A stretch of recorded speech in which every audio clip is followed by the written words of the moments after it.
Hello! Hello, AOS fans! It's the agents of... Oh, that's a good one. That's got, you've got that.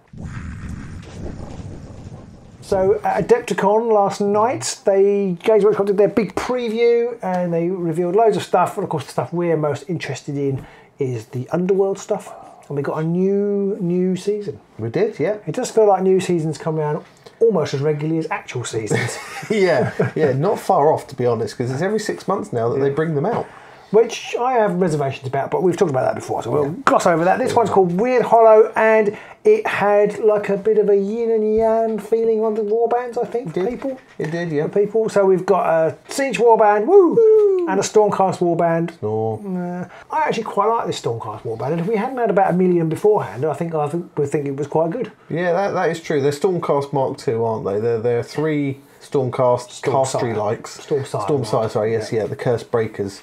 Mark II. So yes, because this is a big Magic release, and we haven't had a big Magic release since Nightbolt. No, I haven't had a big Magic release for weeks now. I need to go to see the doctor. No, we have not seen Magic really take the fore since Nightbolt, like you say, and both these warbands are going to be hopefully utilising it to the hilt. Well, one of them is a sort of summoner of demons. Yep.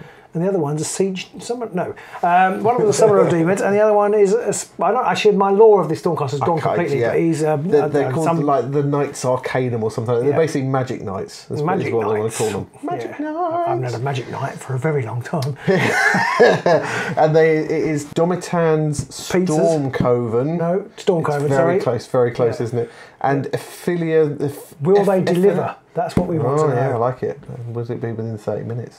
And Ethelium's Pandemonium or something like that? Yeah. Obviously with GW they've added loads of extra vowels and stuff. Yeah, Pandemonium. It does seem to be Pandemonium. They've spelled Damon incorrectly for a long time. Domitan himself, we saw his card, his uninspired side. Yeah, it wasn't massively impressive. It was nice to see that they haven't gone completely over the top with them and gone, no, they need 6 wounds each now or anything like that. No, and he's not a level 2 wizard.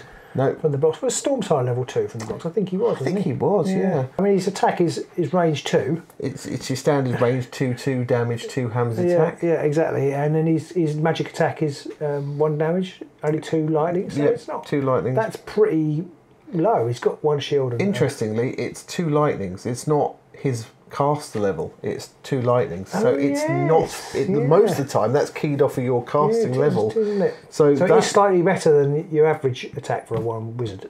Yes. Level 1 wizard. Yeah. Yeah, I hadn't noticed that. Yeah. And he's got a funky / weird inspiration mechanic which raises all sorts of questions. Interestingly, he's not got the leader crown on his card. They forgot to put that on there. Assuming he is the leader, of course. That's just the graphic rather than the actual card, but we'll wait and see. Yeah, his inspire mechanic is that each other friendly fighter is out of action, which is a little tough. Yeah, I guess that's like a catch-all. Yeah, it could because the reason his reaction, I think they're going to have like a flip-flop mechanic, if you will. A flipping flopping, yeah. He has a harness the ether reaction, which is after another friendly fighter's activation, inspire this fighter and uninspire each other friendly fighter. We were talking about we couldn't decide whether this would require you to have the other 2 fighters inspired in the first place, and then we thought, well, actually, maybe they just start inspired, in which case it I mean, new. Was it after another friendly fighter's else is activated? Yeah. Then you can inspire this person if you uninspire the other 2. Yes. Now, I think from the rules in the FAQ, you have to be able to do everything on a card. I thought so. So you have to have both of the other ones inspired. But we might find that they start the game inspired, well, they much might do, like but then they wouldn't be inspired, and they would have to have a different inspire condition. Yeah, well, I think they will. I think they'll have some other kind of and it can't be the same, otherwise you could never inspire them. He's just keep, oh God, who's inspired now? I mean, maybe they've got something like that, where you can keep swapping around who's inspired. Yeah, I kind of feel like they would, but it can't be exactly the same wording, because it would be impossible to get the other 2 inspired at the same time. So, but I think that might be how they get round the magic problem that they had with Stormsire, which is that everybody's really good when they've cast spells. Yep. I think it might be kind of like, well, you could only have... You inspire one, they get better at casting. But the other 2 get worse. Yeah, it could be. And I think I thought that they should do something similar to that with Magic, that if you've got everyone's a caster in the warband, you need to be able to make it so that only one of them can do the really effective spell casting that round. So this still does allow you to maybe bounce around between people, but Yeah, it'll be interesting to quite see how like these it. ones. And it may be that we'll talk about again in depth a bit later, but it may be that the Nemesis deck or the Rivals deck that comes with it, the plot card for that has some magic shenanigans. It could have a magic shenanigans in there, yes. Looking at the models themselves, they're quite detailed, as is the way with Have you noticed that Stormcast models have got more human-like? They definitely, they're less kind of Terminator or not Terminator, Space Marine. With the last release in AOS of them, they made them much more sort of like Roman soldierish and stuff like that, and I really liked that because it stopped them being so chonky. It is nice. They just looked nicer. It is nice. I like the models. I'm not that keen on the mask. I feel like the mask, because they've just done it on... the Rynos. Yeah. I kind of feel like they could have not done the mask. I do like the leader and his bit of broken masonry now. Yeah, I'm going to lift this up off the floor and throw it in your face. Yeah, and he's got like a really serious looking book Yeah.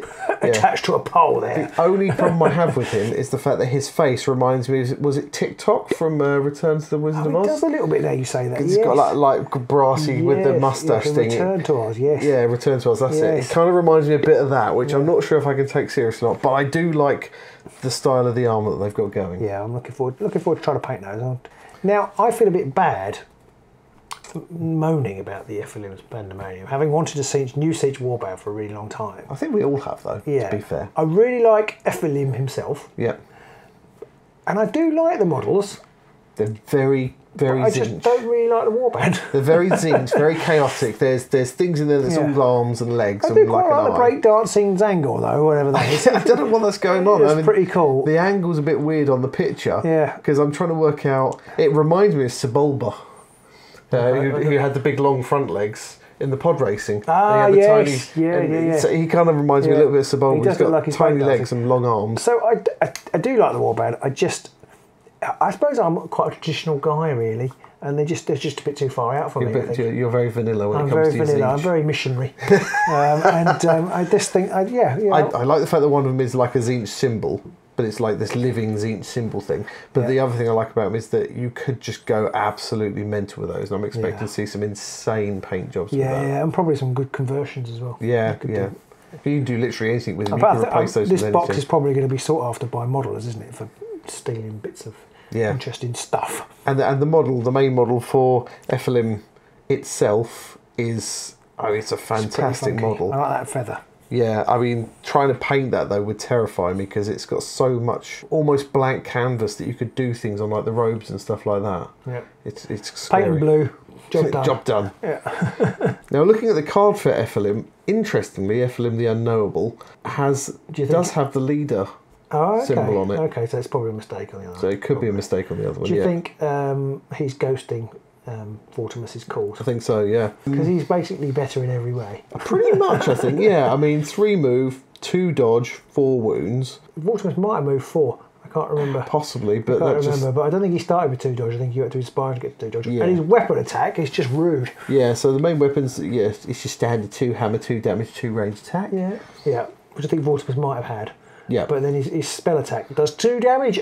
Does 2 and damage. And has rage 4. Yes, but it's only 1 dice when she's level 1. Yeah, okay. But the inspire mechanic is 2 or more surviving friendly fighters are inspired, so it depends on how easy it is to inspire the other demon-y things.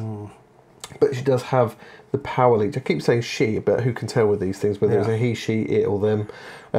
They get +1 wizard level while they're within 3 hexes of 2 or more friendly changers, which are obviously going to be what those other gribbly bits are. Yeah.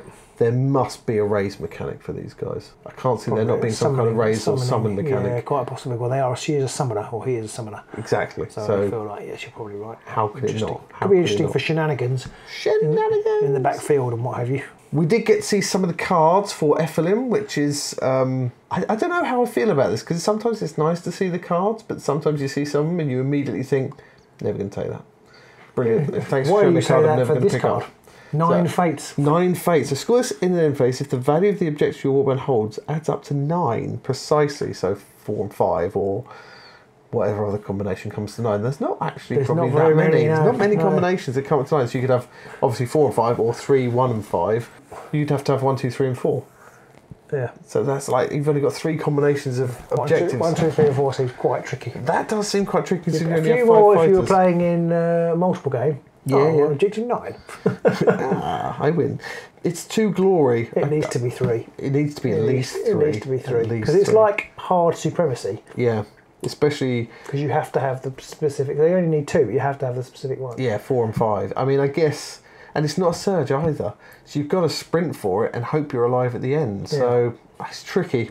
Yeah, I suppose it depends on what you say. It depends if they've got raise mechanics, which enables them to do stuff, get onto objectives more easily. I mean, one of the good things about Vortex was he had cards where it's like roll a magic dice, and then you could teleport onto objectives or things. So if they've got those kind of shenanigans, maybe it'll be all right. Maybe, but it's still a pretty tough card. There was another one which is Howling Gales, which is a spell. It's a gambit spell which has a swirly, and if it's cast, you choose 2 enemy fighters in the same territory, and you push each chosen fighter up to 1 hex closer to the other chosen fighter. And if the chosen fighters are now adjacent, you stagger the chosen fighters. You basically just cause 2 people to run into each other. Just interesting. I mean, stagger's pretty strong. It's handy. It's definitely handy. But it is a swirly. Yeah. So I feel like I rarely play Magic, partly because you can't, but also partly because it's too risky. It's so risky. It's so risky. You don't get, it's a waste. It's a complete waste of a card if that doesn't come off. Yeah. So the result that happens needs to be much better to warrant taking it. So that's one I'm not 100% sure on. It would depend on a lot of the other cards. And the last one is an upgrade called Too Many Moors, and this fighter basically gets Grievous 1. It's pretty straightforward. Not too bad. It's pretty straightforward. Okay. Grievous 2 big time. It's not the most spectacular. I guess Grievous does stack, but yeah. It's almost like a less powerful Great Strength, isn't it? Really. It's it's Great Strength that requires a crit. So yeah. Which I kind of like, but then I also don't like the reliance on the dice. Again, it's that reliance on dice rolls and that. And we've seen in the past any warband that needs to roll certain things to get anywhere. Can be a frustrating experience. It can be soul-crushingly annoying. And it's, I kind of quite like Grievous, and it's been in the game since the beginning. But you also have that kind of, it's like, well, you get a crit, which is pretty fortunate anyway, and it makes it even better. Even better than that. Yeah. So along with the warbands, and obviously the warbands decks, there are going to be 2 rivals decks in the box, just like with Nullwood. Yes, one of them is Toxic Terrors. And the other is Seismic Shock. I guess we don't know too much about those, but I mean, Toxic Terrors might suggest some sort of poisony type thing. Poisons might come back. Maybe traps. Maybe some denizens. Denizens, traps, poisons. Maybe lots of things there. Seismic Shock.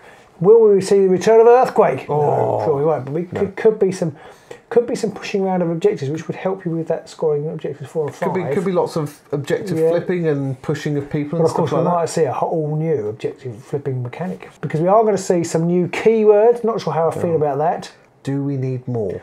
I feel like less is more sometimes with these things, and I do. If I have a criticism of the Underworld's design, it is like each time, and we've talked about it before, but each time you get some new keywords and then the other ones are forgotten. Like we played the game tonight, and you have minions, which is the current keyword, and they also which is on the new warbands. Yeah.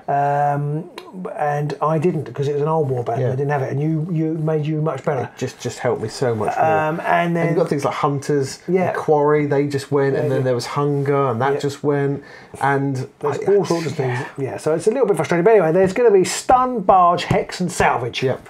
So I can sort of imagine that Stun. Is Stun going to be different from Stagger? There's an interesting question. Maybe Stun will stop you being able to activate them for a turn or something. Maybe Barge seems a bit like knockback, but obviously isn't quite. Maybe that could be movement based. You move up next to someone, you can push them back one, but maybe you don't do anything else. Yeah. Hex, I assume, is a spell of some sort. It's going to be something to do with spells. Almost like a curse. And Salvage feels like getting glory out of something, or. Yeah, it's going to be interesting. I can't remember what the name of the one was that came into into Nullwood, which we've never used. When you kill someone and you put an objective back on the board. Plunder. That's Plunder. it. Plunder and Salvage. They're kind of similar. Yeah, so again, that's a bit frustrating. We've got words that mean almost what we've already got words that mean stuff for. Yeah. So, but we'll see. And Plunder's a good example again of something which they introduce this thing. I don't think we've even used it once. What's the opposite of cautiously optimistic? But something pessimistic. Passively pessimistic. Because I just worry that it's just going to be another thing to forget, or it won't be that good. And then you get people getting confused in later seasons because they don't know what this keyword is. Or it'll be something that comes along and like one warband makes use of that thing, and nobody else does. Because wasn't it the I can't remember the dark elf, the Umbraneth, there was Gloom. That was around for 1-2 seasons, and that's just gone now. Yeah. And it doesn't even exist anymore, but it will still be mentioned on their cards. And people are like, "What the heck is Gloom?" So I do worry a little bit that they're going to keep doing that kind of stuff, and then feel like it needs it. I think we all love the game. We don't feel like, what I really need is some extra rules. I need more rules, but then this is a GW thing, right? Yeah. I mean, they've just released their third simplification of 40k as well within 6 years or whatever it is, and this one's simplified. Simplified again. For 6 months. Like, maybe stop making it complex. You won't then have to keep making it simple. Right. Just an idea. Starting to catch on to you, GW. You don't really make it simple, but we'll see. I'm going to sprinkle it on you now. We haven't discussed at all in advance. What is your prediction for the other 2 warbands for this season? Oh, I reckon that they're all going to have something to do with magic. So we've got chaos and we've got order in there. So we need something death related, and we need something destruction. Death magic. So I reckon we'll have some kind of. I mean, necromancer's going to be a bit boring. So, but I mean, they've done everything now, so it's always going to be a bit of a repeat somewhere down that line. So. I don't know. Maybe it was something to do with the Vrykos in the Undead, because they released a new AOS hero for that. So like the werewolves and dire wolves and stuff like that. Maybe, tied to Hexbane Hunters. Shitty. I think Cities of Sigmar actually, which aren't magic at all. Yes, that's a good point. I think we're going to see Cities of Sigmar because there was that picture in the book that had Cities of Sigmar dudes going in. So Cities of Sigmar, and my other wild prediction is Chaos Dwarf. I'd love to see Chaos Dwarves. That would be absolutely amazing. The only problem with Cities of Sigmar, of course, is the fact that we'll have 4 warbands come out, and 2 of them will be Order, and we already have a glut of Order warbands. I see what you're saying, but I don't care because they're Orders. And of course, by whenever it is September, October, whatever it is, we're going to have a new box come out. That's true. Maybe that'll be the Cities of Sigmar box, because that will coincide with the autumn release of the Codex. Possibly. Maybe I'll have to hold on for a little bit longer. I just really like a proper Order, well, not Order, Cities of Sigmar warband with the shields and the wouldn't we all really, to be honest, and halberds and all that kind of stuff. Maybe a bright wizard at the back, wanging fireballs at people. Dim wizard at the front going, oh!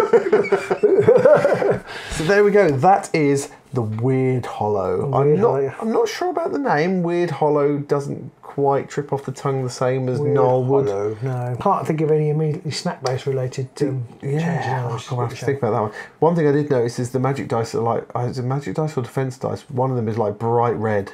Oh, I was like, that. It kind of reminded me a little bit of Battle Masters, when the dice used to either be white or red, or even Space Crusade, they used to be white or red. These ones, the defense dice are red, and the attack dice are white though again.